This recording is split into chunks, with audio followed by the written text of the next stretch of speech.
On RH, those shares getting restored a little bit in overtime. They're up about 3% now after being down about 9% after missing on earnings, the top and bottom lines. Joining us for a deeper dive on that report is Anthony Chukumba from Loop Capital by phone. Anthony, the most interesting part of this report to me that I see so far is in the outlook, where they say they expect business conditions to remain challenging until interest rates ease throughout this year, and they expect revenue to lag demand during the year, so increased backlog of $110 to $130 million.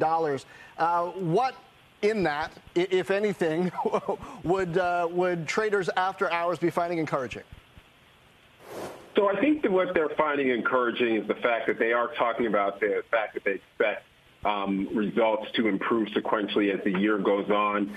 There's a lot of talk in the letter about the newness that they have coming. So there was a new RH Outdoor source book. They're coming up with a new RH Modern source book, a new RH Interiors source book, a new RH Contemporary source book. And so I think it's optimism around the newness and this, forecasted sequential acceleration. But, I mean, these fourth quarter results were not good. I mean, to miss the top line by, call it $50 million, and then EPS by 97 cents, not great.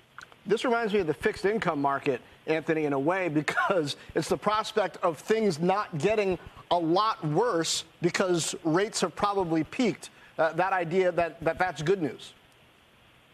Yeah, I think so. I mean, the other thing to think about from a just kind of macroeconomic, sort of 10,000-foot level is the fact that existing home sales have gotten significantly better early in 2024, right? I mean, particularly the number that we saw in February, up 9.5% sequentially, the best existing home sales since February of 2022. And clearly, this is a business that's very levered to existing home sales. So I think that there is some hope that if the macroeconomic, conditions get better, that will certainly benefit RH. And then if you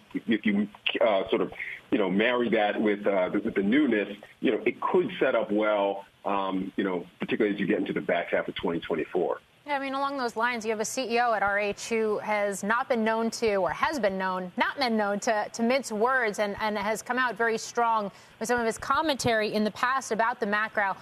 When you look at RH specifically, how much of this is macro versus company specific, especially as they do stand up a new line with RH Modern, and given the fact that some of its most direct publicly traded peers like Williams-Sonoma have been doing so much better? I think that, so here's the difference between RH and Williams-Sonoma.